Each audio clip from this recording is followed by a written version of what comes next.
Hello everyone and welcome back to another video. If you're new here, welcome. This is actually my first video of its kind. I have joined BookTok. I am a reader, so there's going to be a lot of book content coming. So yeah, if you're new here, I'm Emmy, I'm 25, I live in Edinburgh. I make daily, weekly vlogs, lifestyle content and book content now. I hope you like reading because we're going to be talking about that today. It has been exactly 1 month when I'm filming this since I first picked up my first book of the year and read it. And since then I have read 19 books. So I'm probably going to review and go through all the books that I've read each month. So the official count is 19 books that I have read in 1 month, and they are all BookTok faves. Ones that TikTok recommended, bestsellers. I sort of threw myself into the fantasy world. So we have 19 books that are predominantly fantasy, romance, adult and young adult fiction. I've slipped and fell into the fantasy world, so we're going to go through the books in the order that I read them. I'm going to preface this by saying I did read 3 series to start with back to back, and they are all Sarah J Maas books. So if you're not a fan or you don't care to hear me talk about those books, you can skip forward. So we are going to start with the first books that I read. And these were actually the books that got me into reading. I have had this book on my bookshelf since October of last year, and for some reason I only picked it up the last week of February, and I read it in 3 days, which at the time I thought was fast for me, but turns out no, that was just a warm-up. First book is A Court of Thorns and Roses. This is one of the most hyped TikTok BookTok books, and for a reason. Now, a lot of people don't like it, which I can kind of understand. If you haven't heard of it, it's a fantasy book and it is a sort of Beauty and the Beast type of telling. You know, main character human, you know, live in the human world. There is a border. To me, it was like very Game of Thronesy in the sense that there's like the north that has all the fae and the fairies. They're not actual fairies, but they're called fairies, these magical creatures. And there's a border that divides them, the magical north and then the human world below. And the humans and the magical fae don't like each other, they don't get on. They signed a treaty to live in peace separately, but there are rumors that go around that they're evil and they kidnap people and kill them, and you know, they don't like each other. And basically the main character in this book, Feyre, gets herself in a situation where she is basically taken as a prisoner over to the fae world from the human world, and then this Beauty and the Beast story type of happens. So that's literally what's on the back of the book and what I'm going to say. No spoilers for any of these books, but just reading the back alone I thought that I would hate this, and I have no interest in fantasy and mythical creatures and magic. Turns out I do, and I cannot get enough of it. And honestly, I owe so much of my joy and happiness in life to ACOTAR. A Court of Thorns and Roses, also known as ACOTAR, is a series, and there are 5 books in the series so far, and it is an incomplete series. SJM is writing, or has been writing, the 6th book, so I cannot wait for the next one to come out. But if you enjoyed the first book as much as I did, I personally gave it 5 stars. I think it was worth a 5-star read because it flipped my life upside down and got me back into reading. It is absolutely nothing compared to the second book. The second book is insane. If I could give it 6 stars, I would, because how can I give this 5 stars and this 5 stars when this is just... It's worth reading this to get to this, but personally I enjoyed both. I think a lot of people don't enjoy the series because they see how hyped up it is, so their expectations are like really high, and then they go in and then you feel a little bit disappointed because you're like, oh, is that it? But personally, I loved these books. So this follows on, and as I said, I don't want to give spoilers, I'm not going to talk about the whole plots of them all, but there are new characters that are introduced and you get to see more of the Fae world. All the different courts, the different lands, all these new characters come in, and my favourite characters and group of characters is in this book onwards. So this is like a little warm-up, a little tester. You're just dipping your toe into the pool of like what's to come, a lot of information that you'll retain for later or remember, but like this is where like the real stuff happens. There's romance in this, but the least amount compared to all the rest, because these are adult fantasy. The more you read, the spicier they get. They're not spicy books, but the spicier they get and the more romantic they get, the more drama there is. So finished number 1, went into number 2, read this in 2 days. 5 stars. One of my favourite in the book series. I actually have a tattoo from this book. I got 2 ACOTAR tattoos after I finished the series so far. I booked my tattoos in and then had them done a week later. So I have a tattoo right here that says, "To the stars who listen and the dreams that are answered," and that is a quote from this book directly. Then it goes into A Court of Wings and Ruin. These books are all called A Court of. I also gave this 5 stars. I thought it was great. It was very similar in terms of like pace and drama to the second book, and just more of a progression, but it was more emotional. There is a sort of cliffhanger at the end of this book. This book broke my heart and then put it back together. I am so invested at this point in all of the characters and the story and the plot that happens. I honestly don't think you can read these books and not get attached to the characters because there are so many. They feel like family. I don't know how, once you read it, you'll get it. The fourth book, I gave this 4 stars. It is tiny and it is because it's a novella. So I personally don't really like novellas. I like novels. I like the bigger the books, the better. I would describe this as like a Christmas episode of your favorite TV show, you know, fun, light-hearted. Anything with the inner circle is immediate yes. After the trauma you go through in Wings and Ruin, this just is a nice, happy breeze. I love it. This is 4 stars. It's 5 stars because it's ACOTAR novella, but in the grand scheme of things, it's 4 stars. The first 3 books are written in first-person perspective, following the main character Feyre, and it changes after this point. So once you read these 3, you obviously are reading in her biased narrative because we're hearing it all from her perspective. So you sort of make judgments on characters and situations because obviously you're reading from one character's perspective. I think of this as a bridging book because it is a novella and every chapter sort of focuses on a different character and we get to hear more about them and their perspective. So the way that the book is written has changed. And then it goes into Silver Flames, which I loved. Controversial, some people don't like it compared to the others. And this follows on, it goes from Feyre, the main character, obviously still in this book, in this world, all the same characters are in it, but it focuses more on her sister's story, one of her older sisters. And then again, there's romance and fantasy and so much happens. And this is the spiciest book of them all. There are a good few chapters of some graphic scenes in here. I personally love this book. It was 5 stars. To me, a lot of people don't like Nesta, the main character in this book, but I personally did. I don't know, I just very much connected with her. I don't know if it was just the time in my life and what I was going through, but I had a very strong emotional connection to this book and the series as a whole. And I got my second ACOTAR tattoo for A Court of Silver Flames, and that is here. It says Climb the Mountain, and that's from the dedication from Silver Flames, so I personally love it. And these are the first 5 books I read. I read them in a week and a half. Many pages, very thick. Don't let that put you off though. I'm personally someone who loves to read a series. I like multiple books because I don't like when the story ends. I just want to keep reading. I think you read 1, 2, 3 together and then you have a bridging one and then it moves, the story progresses. I'm excited to see what's going to come next. Overall, the series ACOTAR for me is 5 stars. Personally love it. So if you haven't read it, then you need to read it. My joy in life right now is getting everyone around me to read it. I don't care if they like it or not, but I should have worn my Bat Boys t-shirt for this.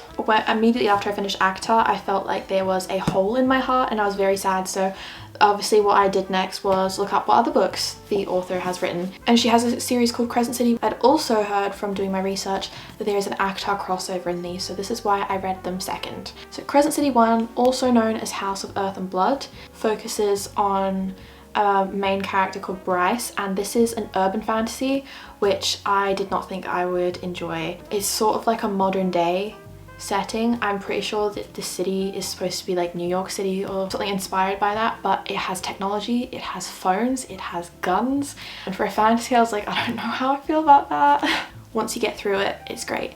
Now, the first 100 pages or so is just info dumping to the max. Like, I feel like you needed a lot of brain power to get through the first part of this, but it is all important information for what's to come, and you don't have to remember it all because they go back and reference multiple times the important parts that you need to cling on to. It's sort of just like the first part of the book is mapping everything out. Yeah, in the first chapter there's like 27 different character names that are dropped in different places and words that you're like, what is going on? So I would say that this one takes a lot longer to get into. These books are also massive. I think these are the longest that I read yet, 800 pages. This is a murder mystery and it is described as Game of Thrones meets Buffy the Vampire Slayer, and I would say that describes it perfectly. But there's a murder mystery, so you know, there's a whodunit, people are dying, you're trying to figure out who the murderer is, and you're going along and finding out information to try and like piece things together while in this fae world still of mythical creatures and men with wings, and a lot of the same terminology from ACOTAR and like words and phrases are repeated in these books, so you feel that sort of connection and like you're reading something similar because you are. I gave it 4 stars because I was not a fan of the plot twist towards the end. I thought it was cliche and disappointing but it does get resolved, so I was happy about that. But I was like, really, like Oh, why did they have to do that? So it was 4 stars for that, but I really enjoyed it and it did help with the ACOTAR hangover that I had. Crescent City number 2 is House of Sky and Breath, and this is my favourite Crescent City book. I gave it 4.5 stars because, I don't know, so far this series to me hasn't given me 5 stars. I'm not a very difficult person to please. I'm very easily pleased. I'm not so literal. This is not literature again. This is just fun books. I give out a fair amount of 5 stars. I only give 5 stars to books that I read and love and wouldn't change a thing. If there's something where I'm like, I wish they did less of this, or I'm a little bit bored here or that, then it can't be a 5 stars. 5 stars to me is would not change a thing. It is absolutely perfect. So that's how my rating system goes. So 4.5 stars because it was better than the first one, but still not yet 5 stars. And I audibly screamed at the end. There is a plot twist at the end that is so good. And there is an ACOTAR crossover with book 2, but mainly book 3. So again, no spoilers. It would take me like 20 minutes to sit and explain how that's even possible. So you have to read them to get into it. But if you loved ACOTAR, you'll like these. This one is also 800 pages, so very big books. I did read both of these in 2 days each. I would say though that the main characters in Crescent City I don't love as much as ACOTAR. I do love the main female character Bryce, a lot of people don't, and Hunt as well, the main male character, but there's a lot of flaws in the characters in these books. It makes them more like real, human. They're not as likable as ACOTAR. And the side characters in this book I prefer to the main characters, specifically Day and Night. If you've read the book you'll know, but I just love them. Rune Dannon knew 3 things. That is all I'm gonna say. And then we get into House of Flame and Shadow, which was released of January this year, so is the newest book. I loved this. Again, ACOTAR crossover, and the story from book 1 to book 3 just like flows. And again, this is just over 800 pages. So they're very big books compared to the rest. It's a lot of reading, but this one took me 1 day to read. I just couldn't put it down. I just had to keep reading to find out what happened. Now, I would say this was also a 4 star for me because there were some characters who had chapters focused on them that I did not care about as much. Some of where the plot was going, I feel like it could have been cut out, but that was just because I didn't personally enjoy those characters or their story as much. I do want another book that focuses on Day and Night. I just need that. I think they're my 2 favourite characters in the book series, and they're not even the main characters, but filled the void. And there was a lengthy ACOTAR crossover. I wasn't sure if it was going to just be like a chapter or 2, but no, it was like a good chunk of the book had characters from ACOTAR in it. So if you like ACOTAR, read Crescent City. And if you don't want to read ACOTAR but you want to read Crescent City, I would say at least read this book because these 2 are connected. There are things in this book that happen that are directly correlated to here in terms of like the plot and what happens. So if you don't read this, I'm sure you can read this and not really know as much of what's going on, but if you read this you're like, oh my god, everything makes sense. Personally, I always recommend to everyone to read Crescent City after they've finished ACOTAR while it's still fresh in your mind because of the crossovers and the references, because this is urban and this is like high fantasy. They're obviously not set in the same world, but they're set in the same multiverse, the same sort of, the same way that there's like the Avengers, you know, and Spider-Man and all the different Spider-Mans, that kind of thing. And that was series 2 that I read. So far, to me overall as a series, I would say that it is a 4-star series because there is some things that I like would change, but I did really enjoy it. And then the next series obviously consumed the most of my time because there are 8 books in this series, and again this is another one of Sarah's series, and it's actually the first one, her OG series, so this is young adult, whereas the other 2 have been adult. There is a difference. The adult books, they'll say stuff like flipping her off, and in the young adult series they sort of say, you know, makes a rude gesture. There's spice in some of the ACOTAR books and Crescent City, a bit more graphic for mature audiences, whereas here it's romance and more alluded to, nowhere near as graphic. But other than that, I'd say very similar again.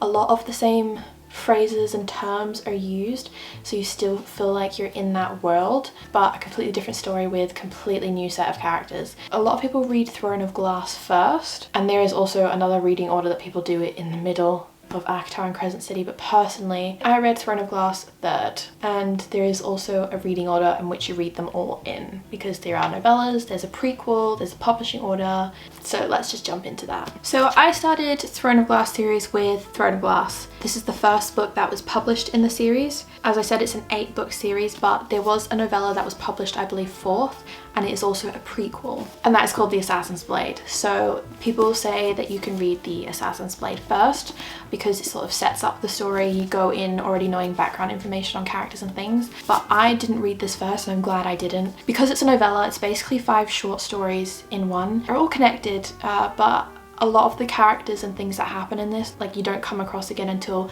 the second half of the book series, and it is not as interesting because it's just a few chapters of information. So even though it happens first, you don't need to read it to go into this book and know what's happening. It wasn't published in that order. If you read this 4th instead of 1st, it's also known as the emotional or romantic reading order. That's personally up to you. I think if you want to read something in chronological order and know exactly what's going to happen, then read it first. But I think it is the most boring, and if I read this first, I wouldn't have read the whole series. Throne of Glass was another book where I read the blurb and thought, I have no interest in reading this. It's probably one of my favourite book series ever. The female main character is just unlike anything I've ever read. She is so strong and has so many layers to her.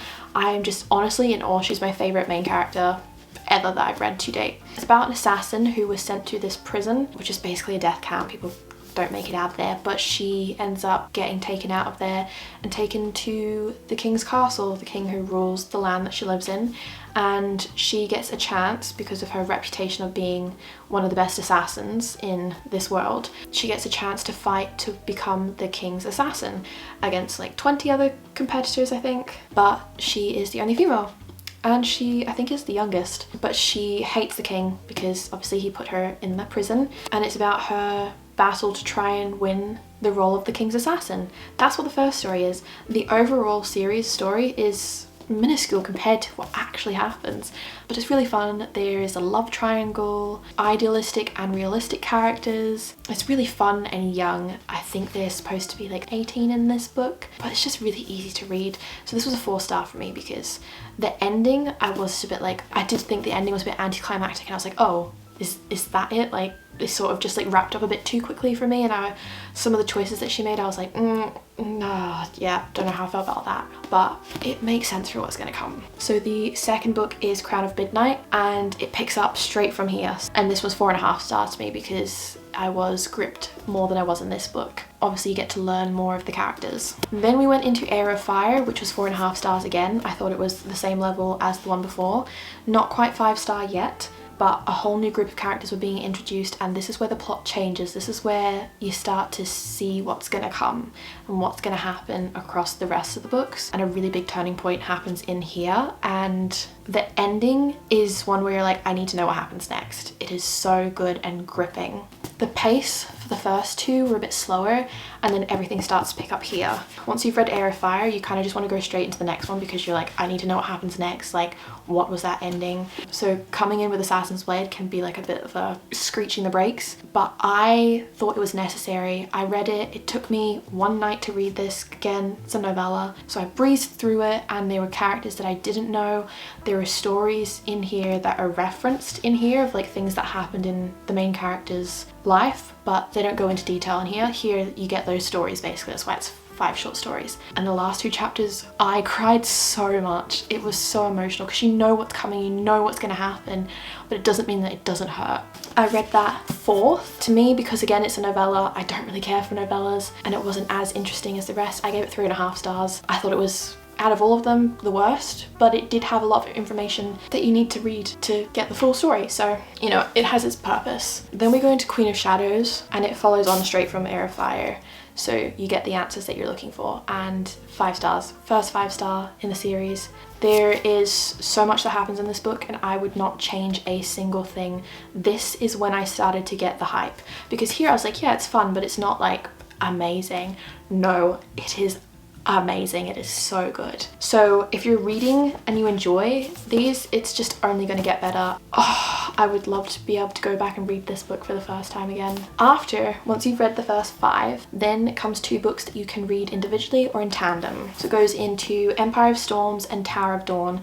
Empire of Storms came first, Tower of Dawn was published after, I believe. These 2 books happen at the exact same time frame. As I said, in Heir of Fire and Queen of Shadows, you're introduced to like more characters. When you get to here, the character group splits off to 2 different parts of the world. They're separated by distance, but they're all working on the same thing together. So these 2 books are written in perspective of the 2 different groups. So if you read this, you don't know what's happening with the characters in these. And if you read this, you don't know what's happening with the characters in these. But at the ending, they both sync up. So if you read one, you know exactly what's going to happen at the end of the other, if that makes sense. So it's very popular to tandem read these. Tandem reading is when you read them both at once. So you read a few chapters of one, then jump to a few chapters of the other, then back to one, and then back to the other, and you do that for the whole thing. You can Google Throne of Glass tandem reading order, and there is so much information online that will tell you what chapters to read for each. I took sticky notes and just mapped out before I read what chapters to flip back and forth to. So every time I got to a sticky note, I knew to go to the next book and read that until I got to that sticky note, then I went back. It sounds a lot more complicated than it is. It's not, and I have to say it's my favorite reading experience I've ever had in my life. It was so much fun. I honestly thought that I'd hate Tower of Dawn because it focuses on my least favorite character, but the character development, and you're meeting a lot of characters that you met in the Assassin's Blade novella, so much foreshadowing, everything sort of comes together, and there's so many groups of different diverse characters with their own personalities, and it's so much fun. So I say, if you're gonna read, please read them in tandem. I think it would be so boring to read them individually. These were both 5 stars because I class them as one book because I read them together. And then the final book, Kingdom of Ash, this absolutely is just destroying. There's major plot twists and stuff that happens in the end of Empire of Storm and Tower of Dawn, so you pick this up and you're like, I need everything to be okay. And it was just so emotional. At this point, you've read 8 books, they're so big, you're attached to the characters in the world. The character developments in this series was one of my favorites because, you know, time passed, characters passed, so much growth and change happened. I just love it so much. So again, overall, I gave this series 5 stars because I think the first 4 books are really great, but once you get into like the heart and the core of the story, it's just unmatched. And overall as a series, it's 5 stars because the last books carry. It's just so good. We have established that I like book series and I don't really like standalones. So of course the next is, we've got 2 books from the same series and there's a 3rd coming. And these were Fourth Wing and Iron Flame. So Fourth Wing is the first book in the series. Now I think this is like a really big fan of people who read and love Divergent. I personally never read it. I was strictly a Hunger Games girly. This is like a dragon academy. When you're 20 years old, you go and, you know, you register and you go through the process to become what is your career. It's sort of like their army. Like the school is also sort of like training for their army. Yeah, this is about a main character who I think has Ehlers-Danlos syndrome, which is what my sister has and also what the author has. You can have a lot of side effects and complications for things with your joints and your limbs, your bones, more easily breakable and stuff. So it's really nice to see like a female character who the outside would portray as like weak actually be so strong. But this story overall, I did not think I'd like Fourth Wing. Again, this is just me being surprised by fantasy for however long this video is. It was very easy to read. From the first chapter I was hooked.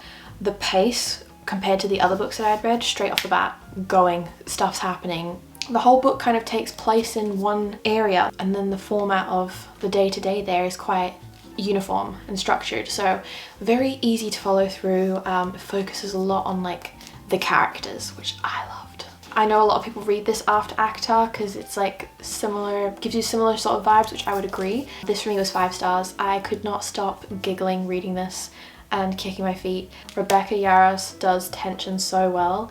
There's a lot of romantic tension, enemies to lovers again. Are we getting reoccurring themes of the stuff that I like to read yet? The main male character is just swoon-worthy. Honestly, this book was just fun. You don't need a lot of brain power to read it. Really enjoyable. 5 stars. Then I went straight into Iron Flame, obviously, because I needed to know what happens, and I was disappointed.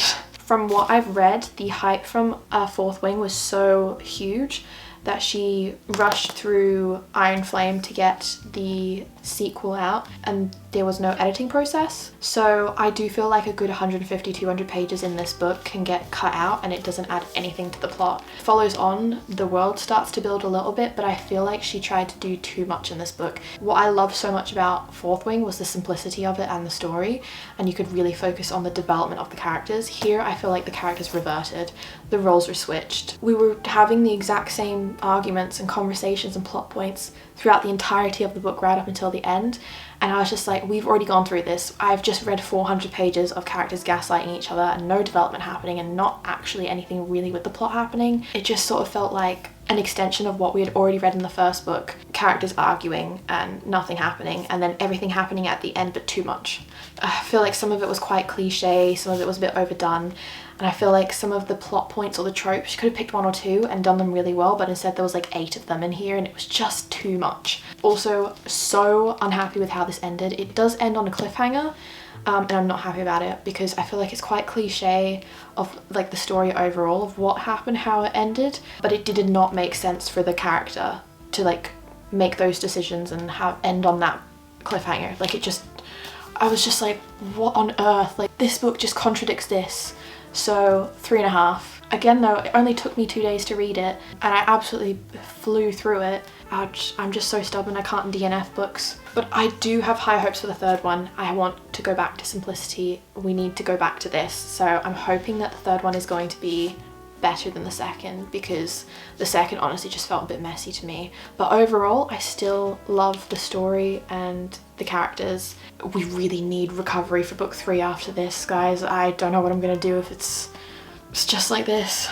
And then that leads us to the 19th book, which I finished yesterday. And honestly, this is one of my favorite books that I've read this year. Obviously, I love ACOTAR and I love Throne of Glass. They're my 2 favorite series, but like individual books, this is one of my favorites that I have ever read. Now, I don't know how an 18-year-old wrote a book like this. I cannot wrap my brain around it. Powerless is like a TikTok classic, one of the number ones that people always recommend and is always raved about. Now, I would say this is different from the others. The others have dragons, there's wings, there's, you know, you're in these like mythical worlds with rules and laws and courts and things that happen. This feels more normal in the same way that the Hunger Games does. I believe Lauren, the author, describes this book as like Hunger Games meets the Red Queen, which I haven't read the Red Queen, that's on my TBR. But this to me gives Hunger Games and Throne of Glass. It is about a human who's living in a world full of like elite, and they are people who have powers. They basically try to kill every human, ordinaries, because they are ordinary and they think it will plague the elite's magic and bring them down. A king fighting for control and being a horrible, horrible man, as in every book. But this one human manages to survive on the streets, and she ends up in a situation where she's thrown into the trials, which are sort of like the Hunger Games. It's not fight to the death, but people do die. But she is just fighting to survive because obviously there are no humans in this world and everyone competing is an elite, so everyone has magical powers, like use their mind to levitate things, fire at fingertips, insane strength. So that's where the sort of fantasy in the book comes in, is from like the magic. This is written in dual perspective.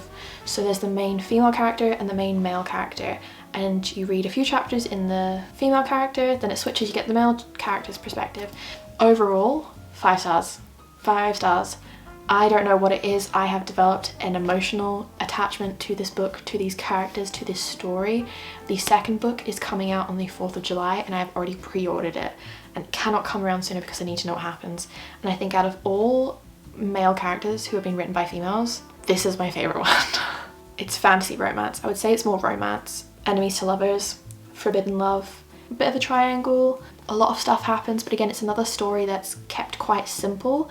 So the characters develop as the plot goes, and then the tension only gets stronger. The tension is so good. If you're more of a romance reader and you want to get into fantasy, this is probably a good place to start, because again, I was just kicking my feet, giggling the entire time. 5 stars. 5 stars. Every day will be a good day if I can read a book that makes me feel the way this does. It's so much fun. But yeah, if you liked Hunger Games or dystopian worlds, and romance, then this is a good place to start. This is a really good one. So they are all the books that I read this month, which is quite a lot now that I think about it. But if there's anything that you want me to read, then let me know. My TBR is just growing so much. I have a Goodreads account and I post all my reviews and everything there. And I also, like I mentioned, have a booktok, which I post pretty much daily on. Thank you so much for watching, guys. I can't wait to keep reading and review through the next few books with you. So if you like this, make sure you give it a thumbs up, let me know, because I can continue doing these each month. Yeah.